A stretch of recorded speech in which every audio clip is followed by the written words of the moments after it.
Hello दोस्तों, आप सभी का स्वागत है आपके अपने YouTube channel unique science classes में।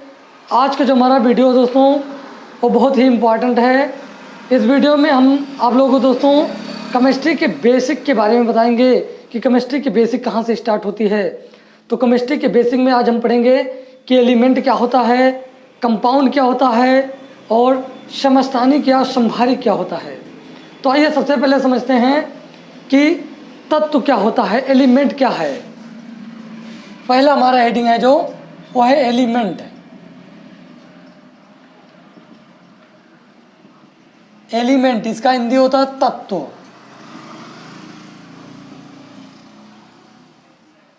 तत्व आप लोग जानते होंगे दोस्तों, तत्व क्या होता है। तत्व वह होता है जिसको हम किसी भी रीति में दो या दो से अधिक पदार्थों वाले गुणों में तोड़ नहीं सकते हैं।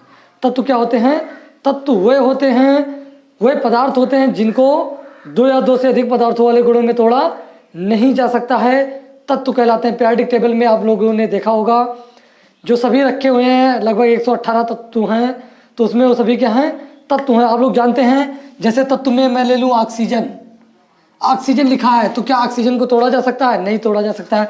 ऑक्सीजन, नाइट्रोजन, कुछ भी ले लें, नाइट्रोजन, फास्फोरस, कुछ भी, हाइड्रोजन, कोई भी ले लें, पीरियोडिक टेबल में जो भी है उसको क्या कहेंगे हम, एलिमेंट कहेंगे। आई होप फ्रेंड कि आपको तत्व समझ में आ गया होगा। जैसे मैं लिख दूं सोडियम, तो सोडियम ऐसा नहीं कि एन को अलग कर दें, ए को अलग कर दें और एन को अलग कर दें, ऐसा नहीं होता है। ये तत्व है, सोडियम तत्व है, इसको तोड़ा नहीं जा सकता है। आइए समझते हैं हम कंपाउंड क्या होता है। यौगिक का कल हमारा हेडिंग है कंपाउंड, यौगिक। आइए समझ लेते हैं कंपाउंड क्या होता है।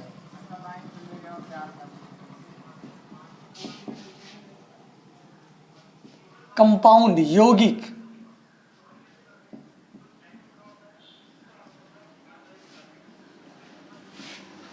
जो यौगिक है दोस्तों, कंपाउंड है।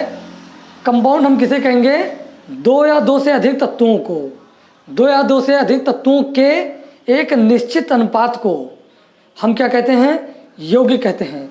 इन्हीं तत्वों से ही मिलकर, जो आप पढ़े हैं पीरियोडिक टेबल में जितने भी वो दे गए हैं तत्व, उन्हीं को मिलाकर कंपाउंड का निर्माण होता है दोस्तों।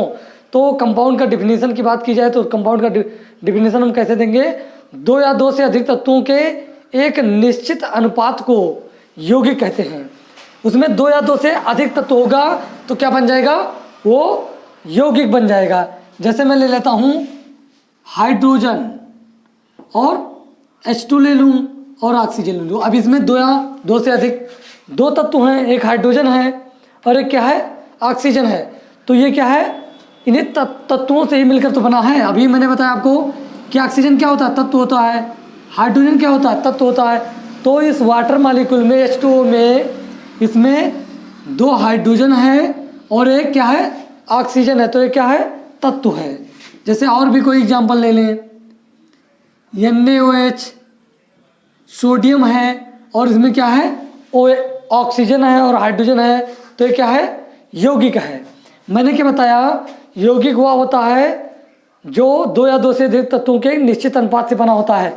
तो जैसे वाटर बना है तो वाटर तभी बनेगा जब उसमें दो मॉलिक्यूल हाइड्रोजन के लेंगे और एक मॉलिक्यूल ऑक्सीजन के लेंगे, तब ये बनेगा क्या, वाटर बनेगा। जैसे मैं और भी कंपाउंड ले लूं, जैसे हम ले लिए H2O2, तो इसमें भी मैं क्या लिया हूँ, हाइड्रोजन और ऑक्सीजन ही लिया हूँ, लेकिन ये वाटर नहीं है। इसमें अनुपात निश्चित होता है। वाटर तभी होगा जब हाइड्रोजन के दो मॉलिक्यूल होंगे और ऑक्सीजन के एक मॉलिक्यूल होंगे।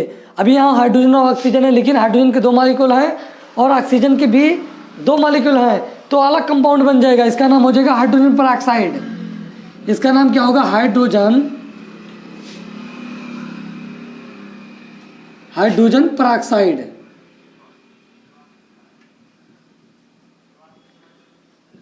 तो कंपाउंड में दोस्तों हमको क्या देखने को मिलता है, उसमें रेशियो फिक्स रहेगा। जैसे यहाँ लिखा हुआ है NaOH, तो सोडियम कितना है, एक अनुपात में, ऑक्सीजन कितना है, एक है, हाइड्रोजन भी क्या है, एक है।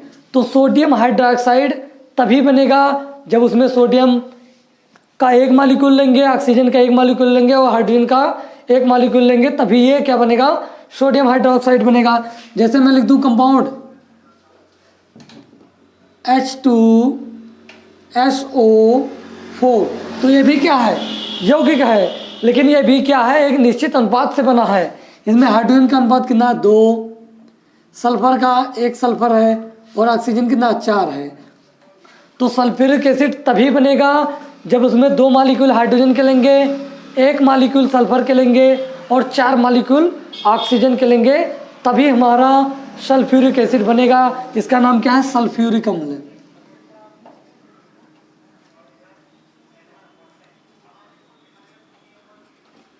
सल्फ्यूरिक अम्ल।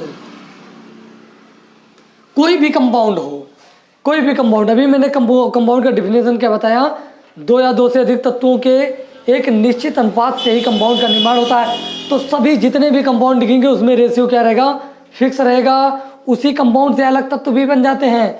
जैसे अभी मैंने बताया वाटर है, तो जब वाटर में हाइड्रोजन के मॉलिक्यूल 2 होंगे और ऑक्सीजन 1 होगा, तभी ये वाटर बनेगा। हाइड्रोजन और ऑक्सीजन इसमें भी मिले हुए हैं और इसमें भी हाइड्रोजन और ऑक्सीजन ही मिले हुए हैं, लेकिन इसमें रेशियो क्या है, हाइड्रोजन का 2 है और ऑक्सीजन का भी 2 है, तो ये अलग कंपाउंड हो गया। ऐसे ही कंपाउंड होते हैं।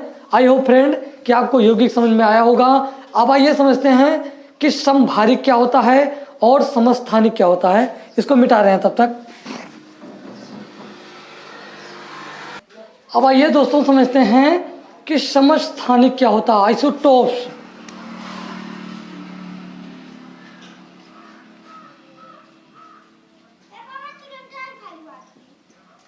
समस्थानिक isotopes.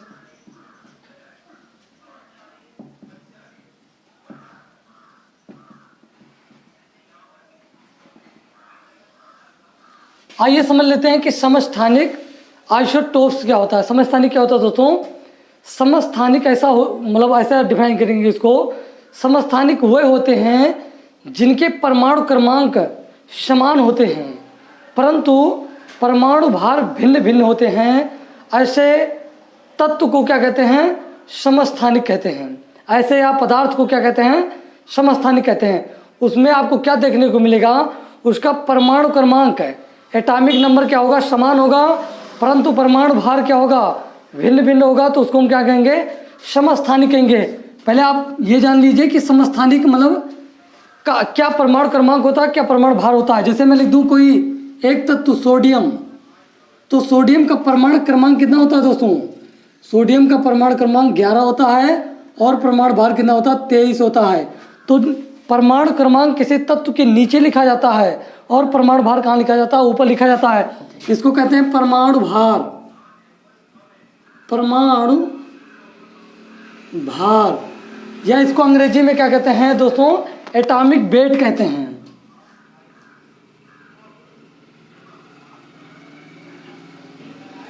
Atomic weight, atomic weight कहते हैं। और मैंने बताया ऊपर जो होता है उसको क्या कहते हैं, परमाणु भार या एटॉमिक वेट कहते हैं, और जो नीचे होता है उसको परमाणु क्रमांक कहते हैं, परमाणु क्रमांक। और इसको अंग्रेजी में क्या कहेंगे, एटॉमिक नंबर कहेंगे, एटॉमिक नंबर।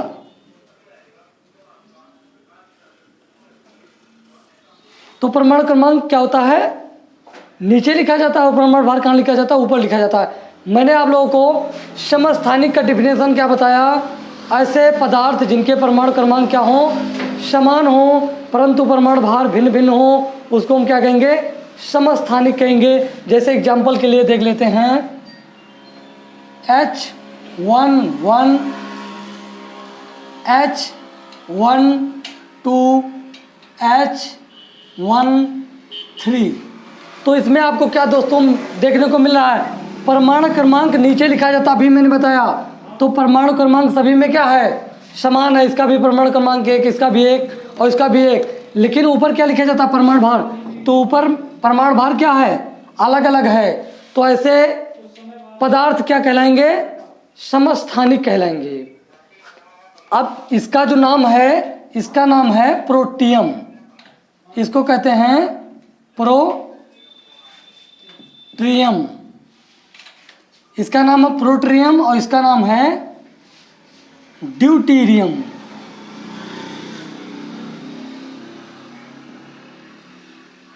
इसको कहते हैं ड्यूटीरियम और इसको कहते हैं ट्राइटियम। ट्राइटियम, इसका नाम क्या है? ट्राइटियम। तो आपको समझ में आ गया होगा कि मतलब क्या होता है, समस्थानिक क्या होता है। उसके परमाणु क्रमांक समान होंगे, नीचे वाला क्या होगा? समान होगा, और ऊपर वाला क्या होगा? डिफरेंट होगा, अलग होगा। तो उसको क्या कह देंगे हम? समस्थानिक कह देंगे। अब आइए समझते हैं कि समभारिक क्या होता है। इसको मिटा दे रहे हैं तब तक।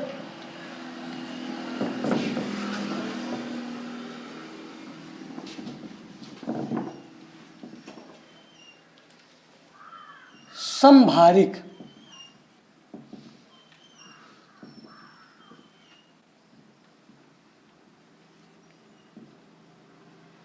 इसका अंग्रेजी होगा आइसोटोप।